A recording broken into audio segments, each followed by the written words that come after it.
would you be opposed to them breaking it off from the games and doing their own event? I've chewed on this because I think that's probably what's going to happen. At first, my initial feelings were sad. I'm sad. I've only known the games at Madison, honestly. I've only been to the games in Madison. It's been there 6 years. I've competed 5 years.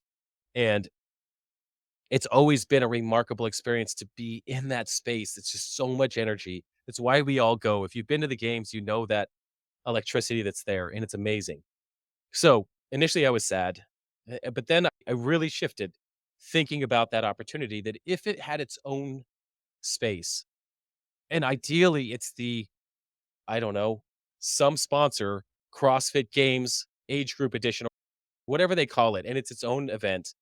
And it has CrossFit's full backing, not just this is a syndicated event or like the CrossFit Masters Championship or something.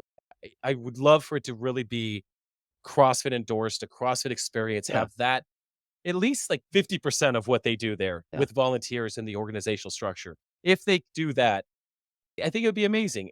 I don't know if they intend to do that or if it would really be outsourced completely, but the opportunities in that create it creates the opportunity to have smaller budgets, but also be able to do some really big things with smaller budgets. Like I think about what does it take to be a vendor at the games? Like it takes huge wallets to be a part of Yep. Vendor Village or have something. Smaller events for masters or age group, if it's a smaller event, the budget overall budget be different. And you're gonna have vendors there that are very supportive of our demographics, which could be very interesting.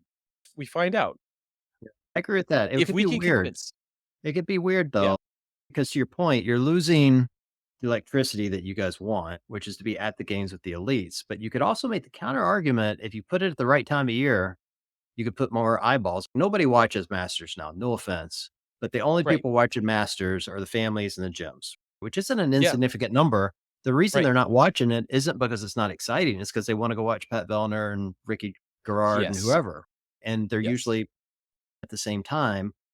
And so if you broke it off and did it either before or after the games, and I would suggest after, several weeks after when people aren't watching, they don't have competitive CrossFit. It's kind of like when the NFL's done and now you want to go watch something. So Yeah, you're like looking for a sport and you end up watching two people playing catch on ESPN late at night. It's like that. yep, You got to put it out there. And then to your point, sponsors will come in if they know their eyes on it.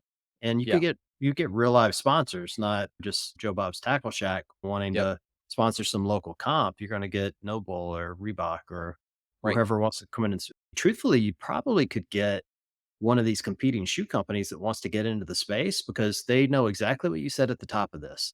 The dollars are spent by the masters athletes. You could get Right. Tier or Rad or one of the companies that are wanting to make a name for themselves and push Noble out and make a big splash. I bet Tier would do it. Almost put money on it. No. I agree. I agree, and then I think part of that is then we get masters athletes when a movement like that happens, we start to just, I don't know, create a movement of masters athletes to support the brands that are supporting us specifically, like really getting Yep. out there and getting after it with that intention, like, hey, let's make this worth it for everyone that invests in us. We will choose to prefer your brand. I have sponsors that have chosen to take a gamble on me as a masters athlete with a much smaller audience than Brooke Wells. I'm catching up, but I've got a little ways to go to catch up with that. You don't look good in shorts, dude. I've seen your But I photos. I do, mean, but I you're do. No, I haven't. I just haven't revealed those. you're a That's good looking that guy. was I'm just saying, it's a like Sam Dancer would look just fine in those shorts. Okay, I mean, I he think, wears those shorts. Let's be honest. Like he wears those shorts. He absolutely does.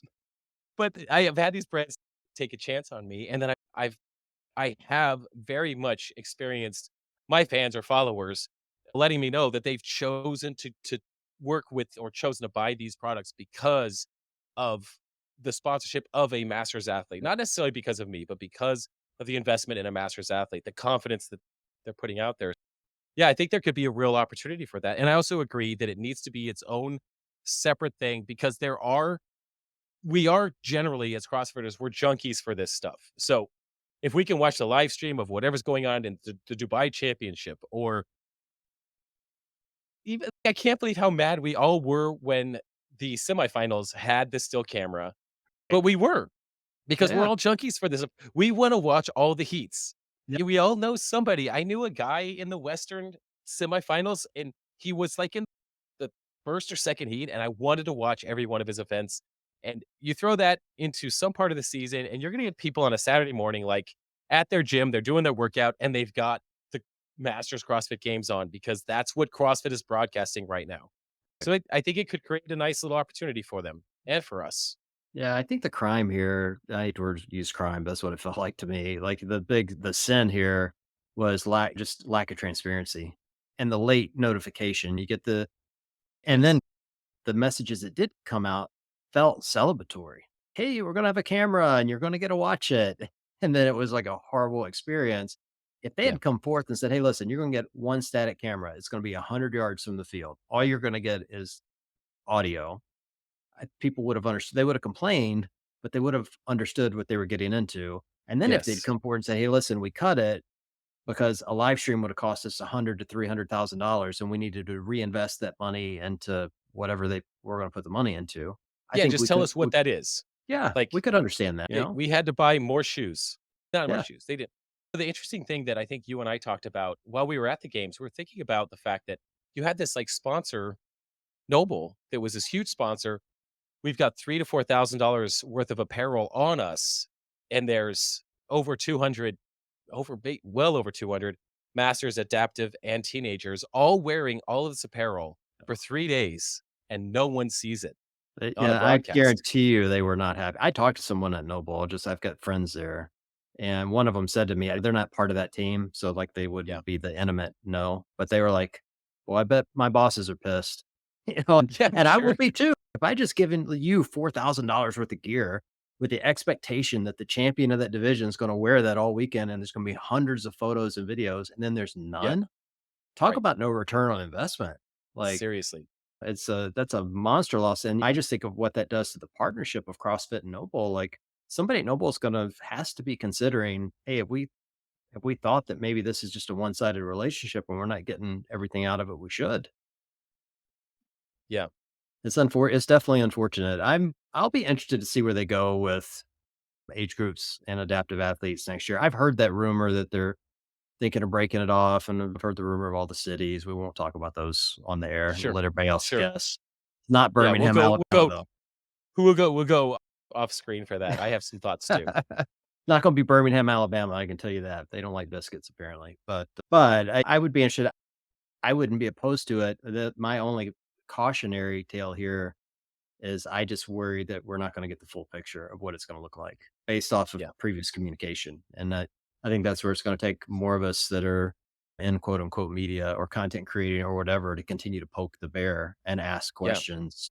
Why are we getting what we're getting? What are we gonna get? Because bluntly, I'd love to come watch you compete at the CrossFit Masters competition, whatever they're gonna call it, but I need to know if I make that trip and invest thousands of dollars to come take video of you that A, I can use it, and B, it's right, gonna be viewable. Is it gonna be a good event? It's gonna be well run. Are they gonna invest money, or is it just gonna be in somebody's podunk gym somewhere with just some local gym judging it? right. I need to know I'm gonna get what I'm putting into it. And that's the interesting thing is that if they if they do it like that, boy, we're gonna have a lot of questions. Of course, have a lot of questions. They partner with somebody who's already been doing masters or age group competitions for a number of years, and they're injecting the CrossFit energy into that. We could really see some cool things happen if they create something unique. Now, the other challenge that you actually just brought up was you travel to something like that? So if we do have this age group or masters CrossFit Games, what will that viewership look like? Because there were people at the games this year that I talked to that were there for the entire week. And they were like, we didn't miss any of your events. And we're here to watch every single other event the whole weekend. That's Yep. crazy right there. But we won't have that overflow. We won't have that overlap. And so, will we be able to fill the stands? We don't need to fill the Coliseum for masters athletes, but we need to fill something that's like as big as Tina Hill at Wadapalooza or the main stage at Wadapalooza. If we could fill those seats, we've got some really good optics that can Yep. be really well documented. But they did it. And I just give an example of one I thought about. You mentioned earlier the Masters event in Fort Wayne, Indiana. I've been to that as an observer, not as a competitor, but it's full of people at your level and people at my level. Like I could Yes. qualify for that if I wanted to, but I Yeah. could not, like, I would be nowhere near where you're going to finish in that thing. If they did it like that, kind of like Wadapalooza does, where you have a division of pros, you would be the pro, and you have divisions of jackasses like me out there making a fool of themselves, and you have teams, and your spotlight of the cameras are on you. The event makes money, A lot of and money. you get your coverage. That's why Yeah. Wadapalooza is so successful, because they bring in Yes. all those amateur teams. It isn't because the pros are there, it's the amateur teams that are driving the money, and then Yep. they're investing it for the views, and it's become this kind of monster event. And if they did the same thing, made it CrossFit sponsored, and but let it be run by the people that have been running it for years, I think it can be successful. Um, it's Yep. not I gonna think work the so way they're too. doing it now. Like, what they're doing now is not working for sure. No, it's not working. And I would say the past 2 years, 21 and 22, they it ran well, but I know it taxed the system. It really wears out. The team CrossFit invests a lot of money. They don't get a huge return on that unless they're tracking the wrong metrics. Again, I wonder how many people walk into a CrossFit gym because they saw Justin Medeiros or versus they saw Ty Jenkins, a teenager, or me, or whoever, someone in the 60-year-old age group. Doesn't matter. I'm just curious where we can actually attract, because the ultimate goal is to make money at the games or at least break even, but spread the sport and increase participation in the gyms, increase the Yep. affiliates, because that's where CrossFit's, and they have a CEO, they have a board. They're owned by an investment company, so they need returns on that. So what gets butts in those doors? Is it being on ESPN or ESPN2? Is it putting more spotlight on unique stories? What actually gets butts in those seats? And can they track that? Can any of that be justified? But again, if they break it into two different segments, they might even be able to track that even more clearly. If we've got a Masters Games or an age group games and the CrossFit Games, I know that those of us that drink the Kool Aid, we're going to watch the CrossFit Games. If it's in Australia, we'd be up at 3 in the morning to watch Right. the games. We would do that, but we've already drank the Kool Aid. My parents, they don't avid fans of that, but they want to watch. My parents want to watch me, but they our gyms are communities where all of these masters, adaptive, and age group athletes come from. They're the ones that are actually out there. Those are the ones that actually bring people through the front door and increase revenues, increase the affiliates. And then again, going back to that idea that masters athletes are the ones that are the majority that pay for the open, the majority that pay in the quarterfinals as far as revenue flows, and we buy all the products. We're the ones that spend the Yeah. most We have on the all of money. this. The Yep. 20-year-olds that are doing this are spending their money on the gym membership. They can't afford the rest of the stuff. My suspicion is that masters athletes make up, we'll call it 70% easily of the amount Easily. of the revenue that's being generated. Now, I don't think people are gonna watch this Masters event on the streaming service and go, "Oh my god, I gotta go join a CrossFit gym." I think the gyms and your family and those of us that love CrossFit are gonna watch that. But what I think would happen if CrossFit is using it properly, they're gonna license it.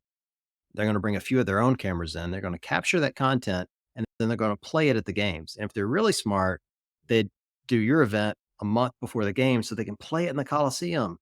And so they Right. can play it on ESPN. So when they are Right. on ESPN with these great partnerships they're forming and people at home are watching, you're not seeing a commercial of Justin Medeiros. You're seeing a commercial of Jason Grubb because somebody needs to see someone in their 40s lifting heavy weight Right. or squatting below parallel or doing handstand walks because all those people at home are going to go, damn it, I got to get off the couch. And that's the mission of CrossFit. It's not to do a better games is to get people into the affiliates. And this is it's a unique tool that we have to get them in there. And that's why this was such a tremendous loss to me that they didn't capture amazing content of you. You know, just Let's it's package unreal. what you just said. We're gonna package that, put a bookmark on that on this stream. We package exactly what you just said, because that is the message right there. That's really it. And that's how they can maximize an experience for masters athletes, provide the venue and the opportunity to display all of the hard work, capture all of that, package it, and have that be ready for the games for the big time. where their budget is unlimited. Yep. Without us Well, there, they could really crush it.